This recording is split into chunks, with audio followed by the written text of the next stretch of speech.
Hola familia de los grupos Crece, qué gusto estar con ustedes hoy en la noche, en la mayoría de las casas, algunos que nos están viendo quizás en la mañana. Qué bueno que te puedes reunir aquí en la familia, con la familia. Y pues bueno, pues muy privilegiado de que el día de hoy me permitan estar con ustedes. Primero agradecerle a Pipe, el que me haya invitado a estar con ustedes en esta serie, La Economía del Cielo. Y claro, también a nuestros directores, el doctor Felipe y su esposa Angélica. Y bueno, pues yo creo que hemos venido aprendiendo de los principios que se han estado compartiendo. Las crisis son parte de la vida. Déjame decirte que las crisis pues tienen su fundamento, tienen su fuente en los cambios. Y la realidad es que el único lugar donde no hay cambio es en el panteón. Creo que puedes voltear con tu vecino, con la persona que está a tu izquierda y a tu derecha y decirle un poderoso híjole, como dice nuestro director, porque solamente en el panteón no va a haber cambios. Fuera de eso, el resto de la vida, más bien en la vida, siempre va a haber cambios y cuando hay cambios hay ajustes y los ajustes traen problemas y a veces esos problemas se convierten en crisis. Así que pues debemos aprender a vivir en medio de circunstancias que no son a veces tan agradables o tan fáciles de vivir, pero también cada una de esas crisis son una escuela que Dios nos permite vivir para poder llevarnos al siguiente nivel. Y en estos principios que hemos estado compartiendo, el día de hoy a mí me toca tener la participación. También quisiera compartirte cosas que han sido importantes en la economía del cielo. Déjame decirte en 2 de Pedro 1:3, dice, como todas las cosas que pertenecen a la vida y a la piedad nos han sido dadas por su divino poder, mediante el conocimiento de aquel que nos llamó por su gloria y excelencia. Fíjate cómo dice el primer párrafo, dice, como todas las cosas que pertenecen a la vida y a la piedad nos han sido dadas. Es decir, el día que tú entregaste tu vida a Cristo, se te entregó un kit con todo lo que tú necesitabas para vivir esta vida de una manera que pudieras vivirla victoriosa y al mismo tiempo la palabra piedad significa temor u honra a Dios, para que pudieras vivir honrando a Dios. Todas las cosas que pertenecen a la vida, llámese tu economía, llámese tu salud, llámese relaciones familiares, todo te ha sido dado. Y tú puedes voltear a lo mejor a un lado y a otro y decir, ¿y dónde está? ¿Dónde está? Yo lo quiero, ¿verdad? Porque hoy en medio de mi crisis, que a lo mejor hoy estás viviendo una crisis, tú puedes decir, ¿dónde está y cómo tengo acceso a ello?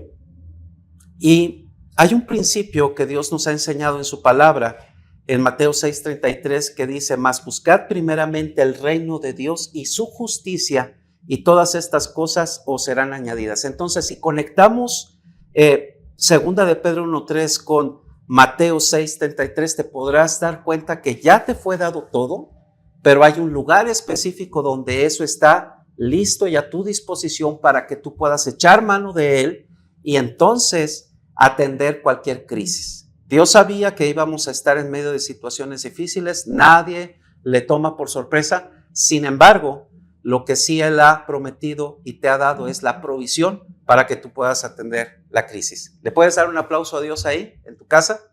Si estás viendo solo, dale un aplauso a Dios porque eso es algo que te debe emocionar. Dios te ha dado todo lo que tú necesitas. ¿Y cómo vas a acceder a Él? Bueno, buscando primeramente el reino de Dios. ¿Qué significa el reino de Dios? El reino de Dios es el lugar donde Él ha dispuesto todo. Evidentemente, para que tú entres dentro de un reino, necesitas tener un rey. Y cuando hiciste a Jesucristo Rey y Señor de tu vida, fuiste introducido, trasladado del reino de las tinieblas al reino de su amado Hijo. Pero dice aquí, nos instruye la palabra que debemos buscar primeramente el reino. Quiere decir que varias ocasiones tendremos la necesidad de ir más profundo en esa búsqueda intensa del reino de Dios. ¿Y qué significa eso? Primero, ser renovados en nuestro entendimiento para que podamos comprender, dice Romanos, el libro de Romanos, capítulo 11, si no me equivoco, verso 2, donde nos enseña que debemos de renovar nuestro entendimiento para que podamos comprobar cuál es la voluntad de Dios, que es buena, agradable y perfecta. Entonces, cuando tú renuevas tu mente, haz de cuenta que haces un cambio de lentes. Quizás toda la vida sin conocer a Cristo has estado con lentes oscuros y no sabes ver las cosas que están pasando a tu alrededor, no las puedes ver, pero al momento que vienes a Cristo y comienzas a renovar tu mente, recibes ahora lentes, así como los míos de armazón, o puedes tener lentes de contacto, pero puedes ver. Y es en esa renovación de tu entendimiento que tú empiezas a entender cómo opera el reino de Dios. Y es en el reino de Dios y como Él opera, es decir, su reino, que tú comienzas a tener acceso a lo que ya te pertenece. Hay una anécdota de muy conocida que muchos de ustedes quizás ya habrán escuchado, de un hombre que tomó un barco, quizás en los años de los años 30, y él viajando en ese barco, pues tenía un paquetito de galletas, y ese viaje era de Europa a América, y pues él viajó con sus galletas, ¿verdad? Con sus galletas, y pues él no tenía dinero para pagar pues la comida que se vendía en el barco. Cuando bajan del barco, ya llegando a su destino en América, una persona lo ve y le dice, mucho gusto, no lo vi en todo el viaje. Dice, bueno, es que estuve todo el tiempo encerrado en mi camarote porque pues no tenía dinero para pagar lo que era la comida del barco, pero traía mi dotación de galletas. Y le dice, amigo, pero si el barco tenía ya la comida pagada, su boleto ya cubría todas las comidas. Y lo mismo nos puede pasar a ti y a mí si desconocemos cómo opera el reino de Dios. Por eso necesitamos ser renovados. Fíjate lo que dice Gálatas 4, verso 1, en la versión Reina Valera. Dice, pero también digo, entre tanto que el heredero es niño, en nada difiere del esclavo, aunque es señor de todo. Y aquí quiero ser cauteloso en este comentario que hago al respecto, porque la Biblia es muy clara, en tanto que el heredero es niño, en nada difiere del esclavo. Este hombre tenía un boleto todo pagado, con sus comidas incluidas, pero él vivía como ajeno a ese beneficio. Y tú y yo, cuando venimos a Cristo, tenemos el más grande privilegio y el beneficio más grande, que es poder tener a Jesús como Señor y Salvador y tener la certeza que pasaremos la eternidad con Él por siempre cuando partamos también de esta tierra. Pero si volvemos a recordar lo que dice, como iniciamos 2 de Pedro 1:3, que ya todas las cosas nos fueron dadas, puede ser que tú y yo estemos viviendo como niños sin saber qué es lo que nos toca y cuál es nuestra herencia para esta tierra. Y entonces nada difiere del esclavo la vida de una persona que vive ajeno a la herencia que le toca, porque un esclavo pues no tiene para lo necesario y depende de lo que le quieran dar, pero el que es dueño y señor, porque aquí dice la palabra bien, dice el heredero es dueño, pero si es niño no sabe tomar lo que le pertenece. ¿Y por qué quiero ser cuidadoso? Porque mira, no solamente se trata de que tengamos 10 años en Cristo, asistiendo a la congregación, y a veces te podré decir que estoy seguro que has pasado batallas y que has salido adelante en diferentes crisis, pero puede haber crisis en las cuales las emociones te estén ganando.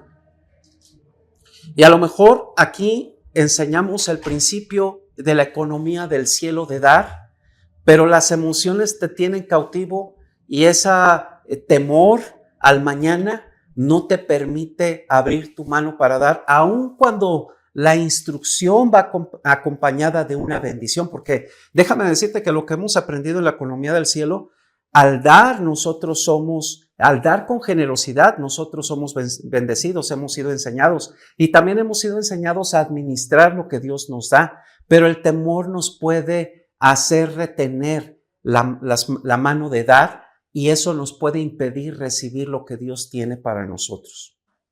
Déjame, te cuento una anécdota personal. En una de mis crisis que pues como todos hemos pasado, Recuerdo que tenía que pagar, ya no me acuerdo cuántas tarjetas de crédito. Yo estoy que son 3, mi esposa dice que son 2, no me acuerdo. El tema es que yo estaba tratando de iniciar un negocio propio y pues no me estaba funcionando. Entonces, pues para poderme financiar, cometí el error de sacar tarjetas de crédito adicionales. Por favor, no lo hagan. Los créditos mal manejados son muy malos, compañeros, y la verdad es que se vuelven luego deudas impagables. Sin embargo, uno de los principios que tuve que aprender fue el de administrar mi propia economía. Y en ese entonces yo daba asesorías a empresas de temas de manufactura y otras cosas. Y por azares del destino, y yo creo que más bien una diosidencia, llegó a ese despacho un asesor en finanzas personales. Esta persona necesitaba una asesoría para tomar algunas decisiones en temas de empresa, de procesos y otras cosas, e hicimos un intercambio. Yo lo asesoré en esa área y esta persona me asesoró en finanzas personales. Y me enseñó a llevar mi presupuesto, a llevar un registro diario, luego a analizar dónde estaba gastando, luego dónde tenía que apretar un poco más. Pero él tenía acceso a todos mis registros y los revisábamos en conjunto. Nos sentábamos los dos y lo revisábamos. Y él, cuando empezó las primeras veces a ver mi registro, él decía, ¿qué es esto que dice diezmo? Y le digo, es que esto es lo que yo aparto para Dios. Y él volteaba y me decía, oye, pero es que acá tienes deudas y si tú dejas de dar diezmo, con esto puedes pagar más rápido tu deuda. Y yo le decía, no me lo toques, esto ni me lo toques, porque el diezmo, mi fidelidad a Dios, me va a sacar de estas deudas y de este problema.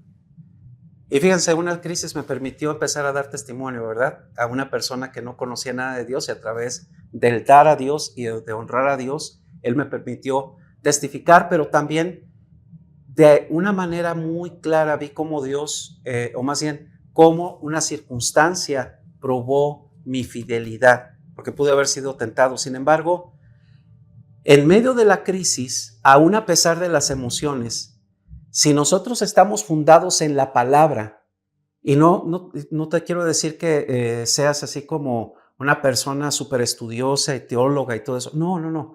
Simplemente, como nos recordaba Pipe en una de las anteriores sesiones, recordar las promesas, recordar lo que Dios nos ha dado. Y con eso tú te puedes fundamentar y actuar.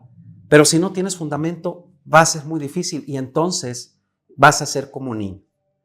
Debes de ser muy cuidadoso porque el diablo va a tratar de tocar tus emociones, creando miedo, creando temor, para que tú abandones eso que tú has aprendido y dejes de caminar por fe.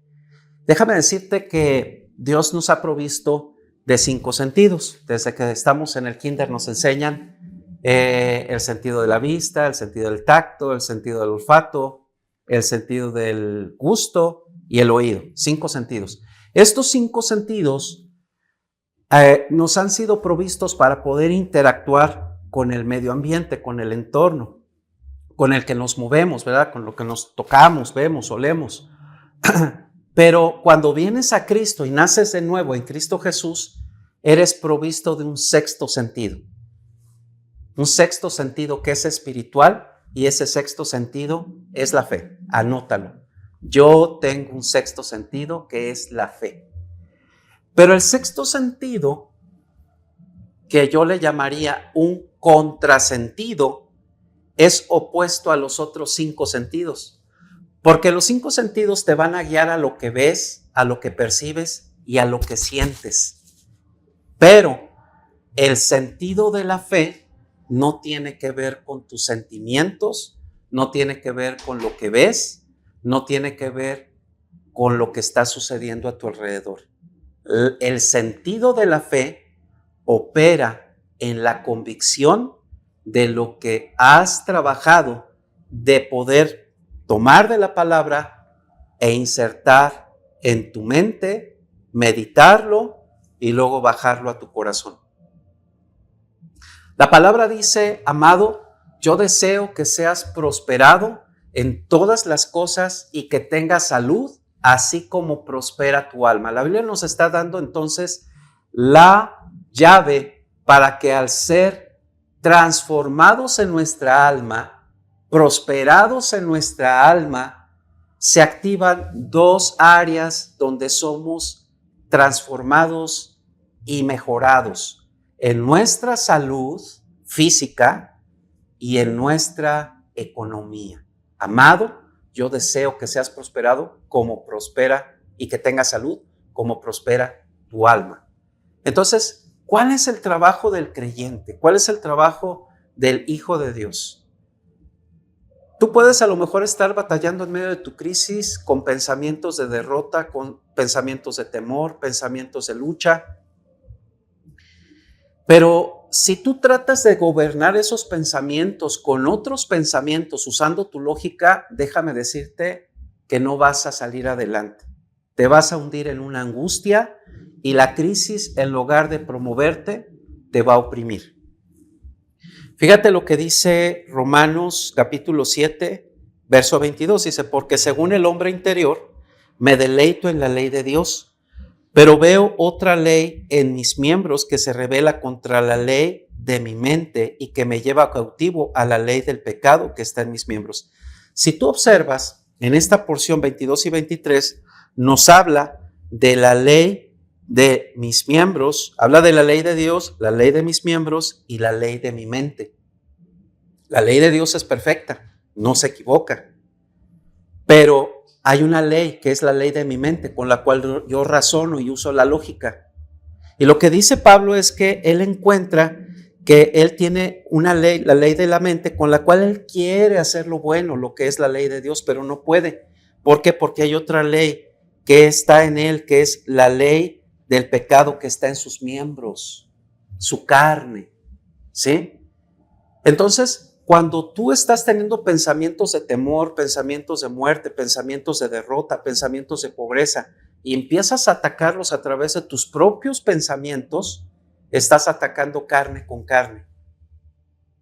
Y el fruto de eso va a ser solamente destrucción. Necesitas una ley más grande, más poderosa, una ley superior que ataque esos pensamientos y que los apague, porque son dardos de fuego del enemigo. Y entonces dice en el capítulo 8 de Romanos, vamos a leer el verso 2, dice: porque la ley del Espíritu de vida en Cristo Jesús me ha librado de la ley, del pecado y de la muerte. La ley del Espíritu de vida en Cristo Jesús. Y la ley del Espíritu de vida en Cristo Jesús está en la palabra revelada de Dios. Porque cuando tú meditas en la palabra, le permites al Espíritu Santo tocar tu corazón, tocar tu alma, y entonces esa ley del Espíritu de vida en Cristo Jesús lleva cautivos tus pensamientos a la obediencia a Cristo.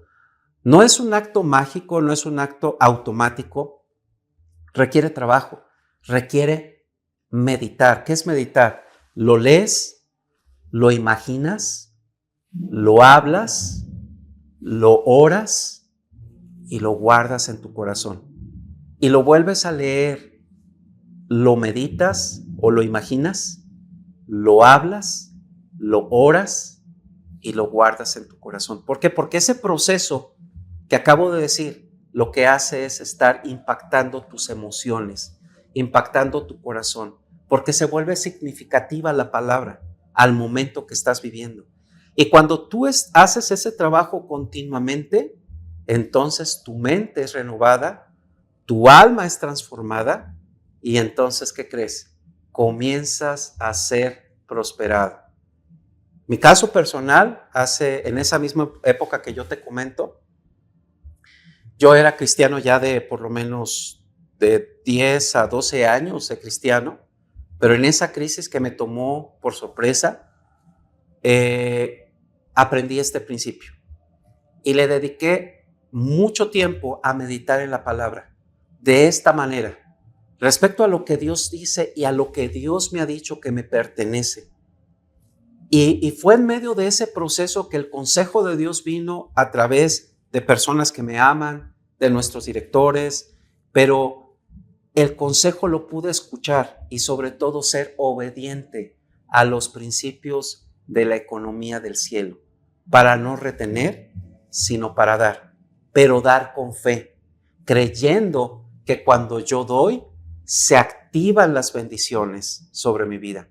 Mira, ahora que hemos entregado nuestras primicias, que todavía estamos en el mes de febrero y que pues en enero y todavía a inicios de febrero hemos estado recibiendo las primicias, Ezequiel 44:30 dice: y las primicias de todos los primeros frutos de todo y toda ofrenda de todo lo que se presente de todas vuestras ofrendas será de los sacerdotes. Asimismo, daréis al sacerdote las primicias de todas vuestras masas para que repose la bendición en vuestras casas. ¿Cómo termina? Para que repose la bendición en vuestras casas. Y ahora que yo di mis primicias, bueno, mi familia, mi esposa, mis hijos y yo dimos las primicias este año. Y este versículo que mi esposa trajo y me señaló, me impactó cuando lo leí. Se ha vuelto una palabra en mi vida. Y creo que hay una manera correcta de citar las Escrituras, no como una demanda a Dios, no como un me tienes que dar, no. Es que dice aquí: traigan las primicias para que la bendición repose en vuestras casas. Es causa y efecto, ya sucedió, ya me pertenece. No es que yo se lo tenga que pedir a Dios, es mío. Y entonces, en este momento yo puedo decir y descansar tranquilamente, decir: gracias, Señor, porque mis primicias están hablando por mí y están trabajando por mí. Porque yo las entregué por honra, pero la palabra se va a cumplir. Y estas primicias, si tú las entregaste a principio de año o todavía quieres y tienes la oportunidad de hacerlo, estas primicias van a hablar por ti, porque van a permitir que la bendición repose todo el año. Dale un aplauso a Dios por esta verdad. Entonces, ese es nuestro trabajo, tan importante como volvernos buenos dadores, porque la Biblia nos motiva a ser dadores. También necesitamos aprender a transformar nuestro entendimiento, transformar nuestra alma por medio de meditar la palabra, pero sobre todo entender quiénes somos en Cristo y lo que ya nos ha sido concedidos. ¿Quiénes somos en Cristo y lo que ya nos ha sido concedido? Fíjate, algo que siempre ha impactado mi vida desde hace ya varios años, Efesios capítulo 2, verso 4, dice que Él nos ha hecho sentar en lugares celestiales en Cristo Jesús. Cuando aprendí ese principio y lo logré entender con la ayuda de Dios, porque después es Dios el que lo revela. De hecho, déjame decirte que la fe ni siquiera es algo que tú sea de tu propia cosecha. No es algo que tú produzcas o por lo que tú te puedas jactar. La fe ya te fue dada por Dios. O sea, al momento que naces de nuevo, te digo, ya Dios te dio un sentido, un sexto sentido, que es la fe.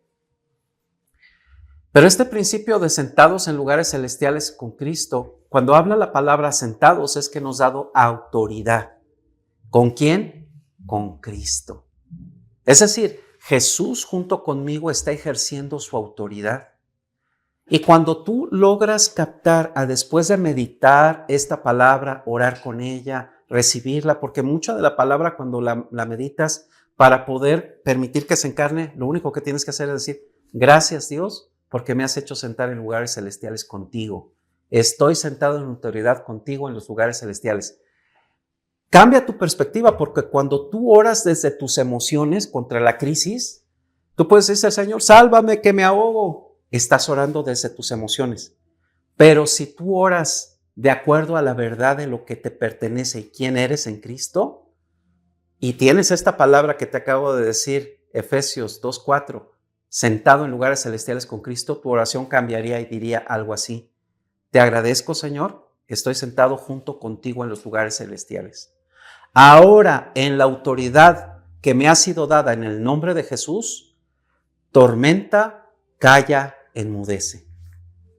¿Ves la diferencia entre orar por tus emociones en la situación a orar desde los lugares celestiales en Cristo? Cambia toda la perspectiva. Tu vida va a ser mucho más fructífera y tú vas a poder dar en la economía del cielo, porque también necesitamos entender que la fe sin obras es muerta. Y si yo digo que tengo fe, pero no tengo obras, entonces eso que yo digo realmente no se manifiesta. ¿Cuándo se va a manifestar que tengo fe? Cuando doy el paso. Recuerda mi ejemplo, cuando estaba en la situación de crisis y esta persona me recomendó no diezmar. El temor me pudo haber dicho, no lo hagas, tiene razón. Pero la fe, que es el contrasentido de mis emociones, porque había meditado en esta palabra y entendía que a través de dar a Dios lo primero y lo mejor, permitía que Él abriera caminos de bendición. Entonces permitió que yo venciera el temor y que diera. Entonces mi dar se volvió sobrenatural. Traer las primicias es sobrenatural, porque estás confiando en un principio de la palabra. En este caso yo te estoy diciendo Ezequiel 44:30. Pero necesitas un fundamento. Necesitas dedicarle tiempo a la palabra.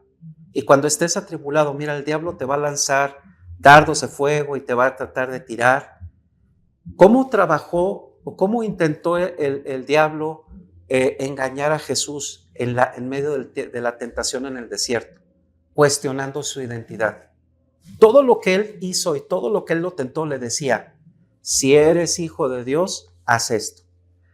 Y le citaba las escrituras. Y luego le decía, si eres hijo de Dios, haz esto otro. Y le citaba las escrituras.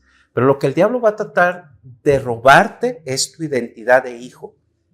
Necesitas saber quién eres en Cristo. Necesitas saber lo que se te ha concedido. Porque a veces pedimos cosas que ya nos fueron concedidas.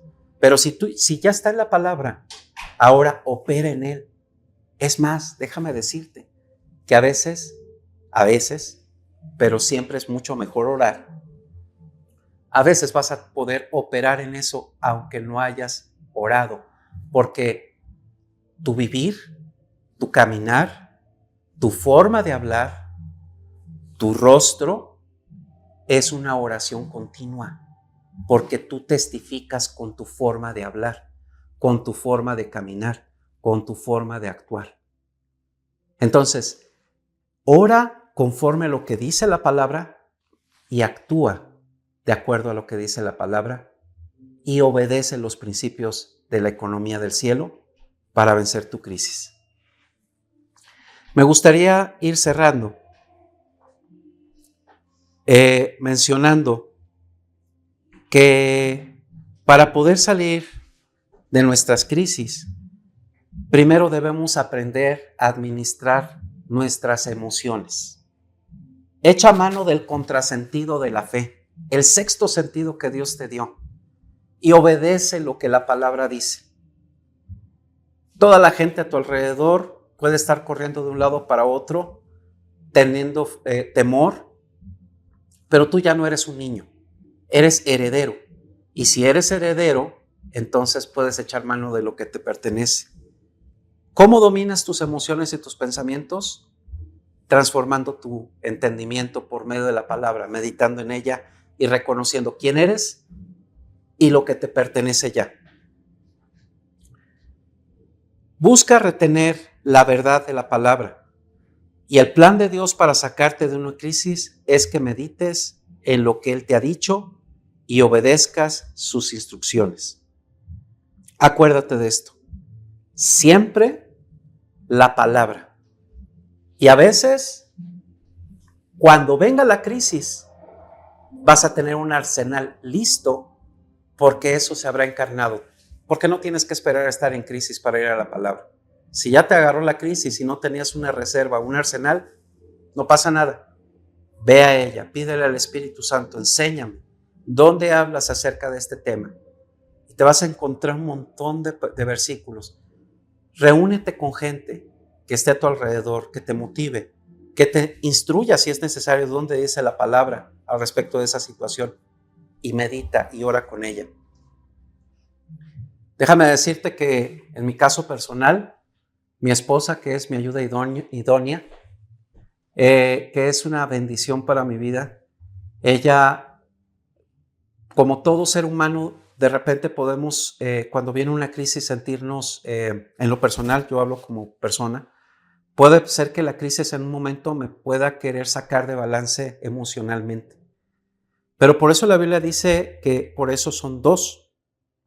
Mejores son dos que uno, porque si uno cayere, el otro le levantará. ¿Qué pasa con mi esposa? Cuando ella ve que estoy entrando así en un momento de turbulencia emocional, me dice con sabias palabras, acuérdate lo que has dicho, acuérdate la palabra que has meditado, y me recuerda la palabra que yo ya he meditado. Y entonces esa ayuda que ella me da me permite tomar mi lugar otra vez. Y sí, a lo mejor mis emociones siguen todavía conflictuadas, pero ya sé a dónde ir directamente, que es a la palabra. Y vas a necesitar en ocasiones, yo creo que más de las veces, gente a tu alrededor. Puede ser tu hermano, tu hermana, tu papá, tu mamá, pero también tienes familia aquí, en el grupo Crece, que te puede ayudar. No solamente orar por ti, sino recordarte que en la palabra tú descubres quién eres y lo que te ha sido concedido. Y que si tú meditas en ello, tú puedes salir adelante en medio de tu crisis al obedecer y activar los principios de la economía del cielo. Familia, me dio mucho gusto compartir con ustedes este espacio. Les abrazamos, les abrazo de verdad con mucho cariño, y que esto sea útil para que en medio de toda crisis ustedes salgan adelante. Nos vemos.